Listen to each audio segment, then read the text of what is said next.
विवाद के जो बीज दूसरे महायुद्ध में पड़े थे, क्या वो तीसरे युद्ध की वजह बनने वाले हैं? हम बात कर रहे हैं इजराइल पर हमास के हमले की, जिसने पूरी दुनिया को सन्न कर दिया है। इजराइल एक ऐसे मुल्क के तौर पर पहचाना जाता है जो अपने नागरिक के खून की हर एक बूंद का बदला लेता है, अपनी जमीन के लिए मर मिटने में यकीन रखता है। जाहिर है लहूलुहान इजराइल ने हमास को जवाब देने के लिए रिवेंज का चैप्टर ओपन कर दिया है, लेकिन रूस और यूक्रेन की जंग के साइड इफेक्ट्स झेल रही दुनिया को एक अलग किस्म का डर दिखाई दे रहा है। सवाल यह है कि हमास की यह जुर्रत क्या गोल खिलाने वाली है? मिडिल ईस्ट में खुला यह नया वॉर फ्रंट कौन सा रंग दिखाने वाला है?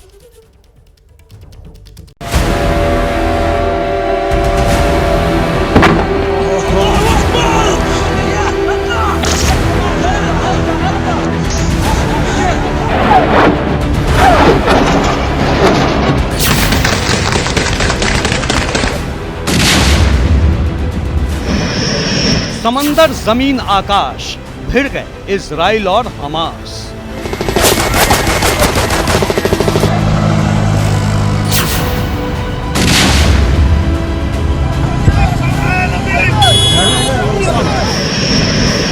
गूंजा जंगी सायरन, एक्टिव हुआ सोर्ड्स ऑफ आयरन।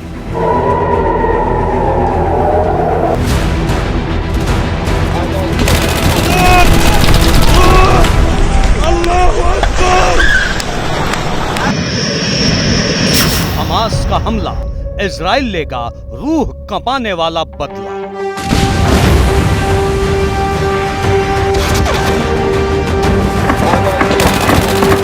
הבוקר חמאס פתח במתקפת פתע רצחנית נגד מדינת ישראל ונגד אזרחיה.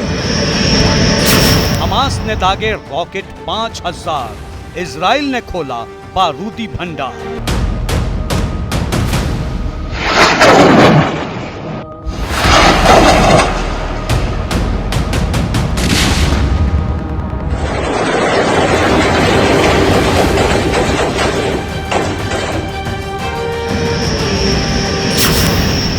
हमास को चाहिए अल-अक्सा, रेडी है जंग का इजरायली नक्शा।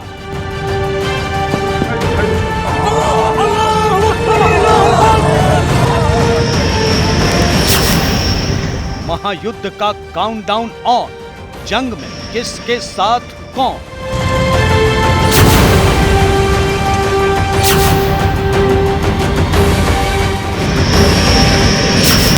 मिडिल ईस्ट में युद्ध का करंट, खुल गया नया वॉर फ्रंट।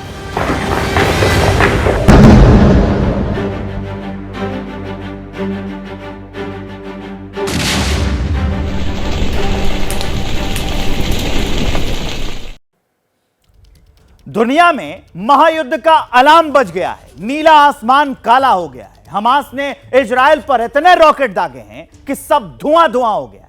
यह इजराइल के खिलाफ बीते एक दशक में सबसे बड़ा हमला है, क्योंकि यह पहली बार है जब इजराइल जमीन से, आसमान से और समंदर से दुश्मन का सामना कर रहा है। और अब इजराइल के सामने युद्ध में जाने के सिवाय दूसरा कोई रास्ता नहीं बचा है, क्योंकि जो लड़ाई हमास ने शुरू की है उसे खत्म करने की कसम इजराइल के प्रधानमंत्री नेतन्याहू ने खा ली है। और दुनिया जानती है कि जब इजराइल कोई ऑपरेशन शुरू करता है वो पूरा करके ही दम लेता है। तो क्या रूस और यूक्रेन से भी भीषण युद्ध छिड़ने वाला है? क्योंकि धरती का बढ़ता तापमान बता रहा है अगले 24 घंटों में कुछ बहुत बड़ा होने वाला है।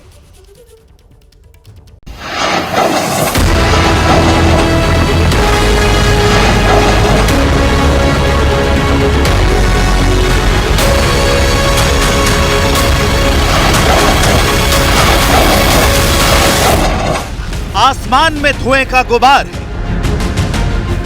सड़क खून से लाल है, हर तरफ गोलियों की गड़गड़ाहट है।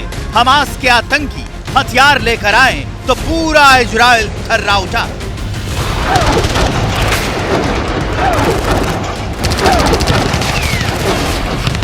आसमान से हजारों रॉकेट बरस रहे थे, सड़क पर आतंकी AK-47 लेकर खूनी खेल खेल रहे थे।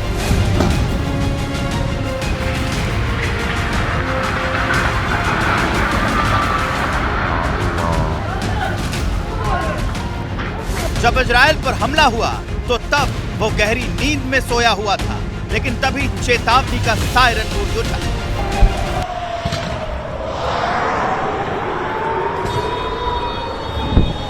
सबसे पहले पहला हमला गाजा पट्टी से हुआ। हमास ने इतने रॉकेट छोड़े कि आसमान से अग्निवर्षा होने लगी।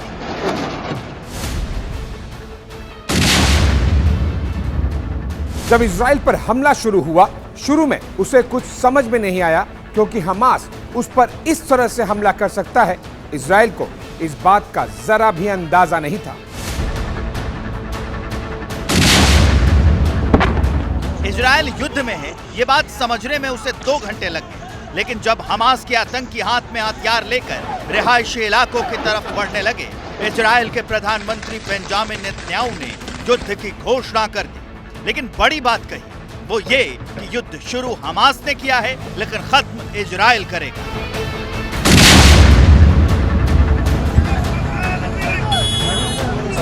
אזרחי ישראל, אנחנו במלחמה. לא במבצע, לא בסבבים, במלחמה. הבוקר חמאס פתח במתקפת פתע רצחנית נגד מדינת ישראל ונגד אזרחיה. אנחנו בתוך זה משעות הבוקר המוקדמות. כינסתי את ראשי מערכת הביטחון, הנחיתי קודם כל לטהר את היישובים מהמחבלים שחדרו פנימה. הפעולה הזאת מתבצעת בשעות הללו.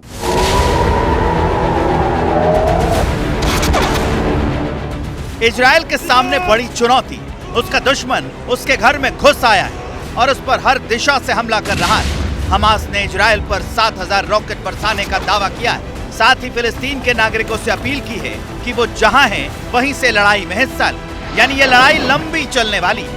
अब सवाल ये है कि क्या रूस और यूक्रेन से भी बड़ा युद्ध शुरू होने वाला है, क्योंकि इस मुश्किल घड़ी में भारत ने इजराइल के साथ खड़े होने का ऐलान कर दिया है। इजराइल भारत का दोस्त है। इजराइल हर मुश्किल घड़ी में भारत का साथ देता रहा है। अब इजराइल मुश्किल में है तो भारत ने इस मुश्किल घड़ी में इजराइल का साथ देने का ऐलान कर दिया है।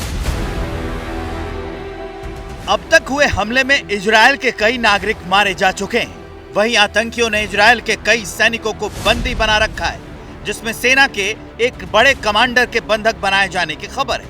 यानी पूरा इजराइल रणभूमि में तब्दील हो गया है, क्योंकि आसमान से सिर्फ रॉकेट ही नहीं, पैराग्लाइडिंग के जरिए भी आतंकी रिहायशी इलाकों पर गोलियों से निशाना लगा रहे हैं।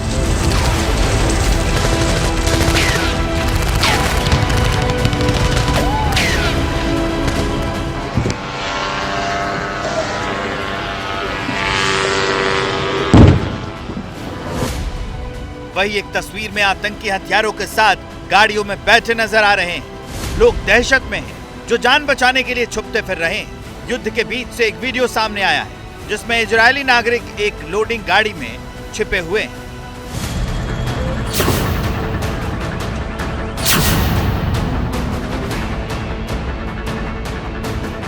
इजरायल ने हमास के रॉकेट हमलों से निपटने के लिए ऑपरेशन आयरन स्वॉर्ड्स लॉन्च किया है। इजरायली डिफेंस फोर्सेस के मुताबिक ये गाजा स्ट्रिप पर ऑपरेशन की नई कड़ी है। असल में इजरायली मिलिट्री अपने ऑपरेशन का नाम हिब्रू में रखती है, इसके बाद इसे अंग्रेजी में ट्रांसलेट करती है।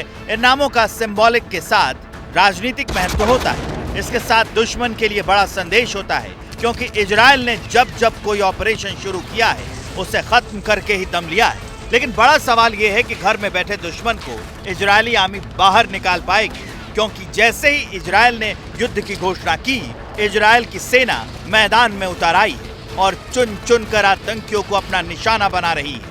लेकिन इजरायली सेना के सामने मुश्किल ये है कि उसे आतंकियों को अपने घर में खोजना है और फिर उन्हें टारगेट करना है। लेकिन हमास के आतंकियों को जो मिल रहा है उसे निशाना बना रहे हैं।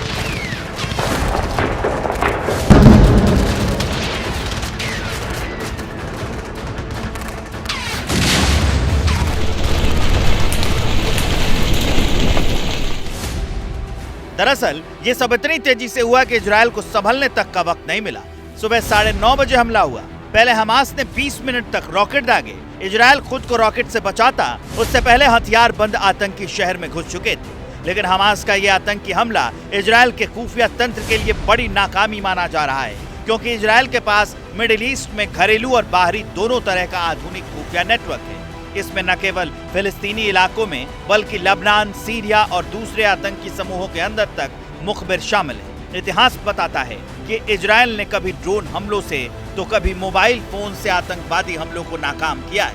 ऐसे में सवाल बड़ा है कि हमास के आतंकी इजराइल के घर में घुस आए और उससे खबर तक नहीं लगी। इसी खुफिया फेलियर का नतीजा है कि हमास के आतंकियों ने इजराइल के कई घरों पर कब्जा जमा लिया है। इजराइल के कई नागरिक मारे जा चुके हैं, सैकड़ों से ज्यादा तो घायल हैं।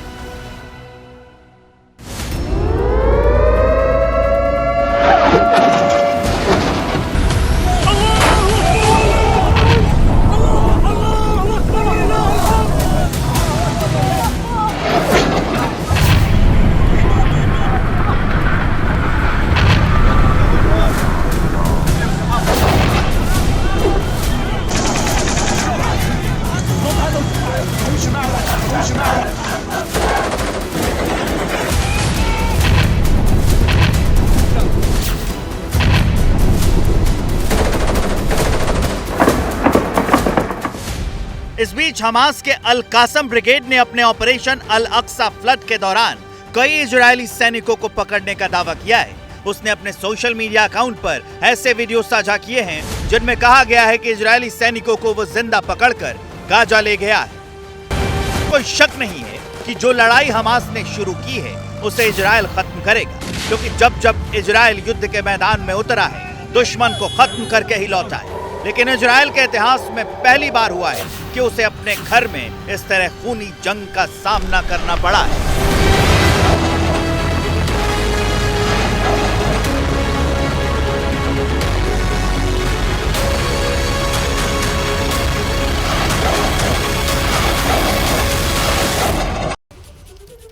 चलिए अब वॉर फ्रंट में आगे बढ़ते हैं। इजरायल और हमास की जंग में क्या होगा? फुल स्टॉप लगेगा या अगला चैप्टर खुलेगा? ईरान, कतर जैसे कुछ देशों की तरफ से जिस तरह के रिएक्शन आ रहे हैं उनसे मामला भड़कने के और आसार नजर आते हैं। सवाल यह है कि आग में डाला जा रहा बयानों का बारूद कौन सा रंग दिखाएगा? उसी पर यह रिपोर्ट है, आप देख लीजिए।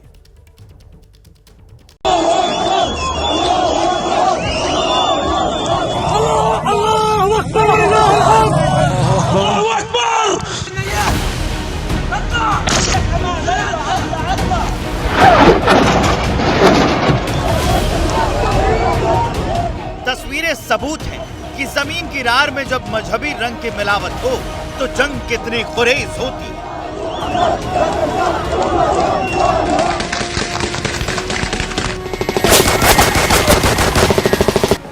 तस्वीरें सबूत हैं कि दहशतगर्दी जब हद से बढ़ जाए तो अंजाम कितना भयानक होता है।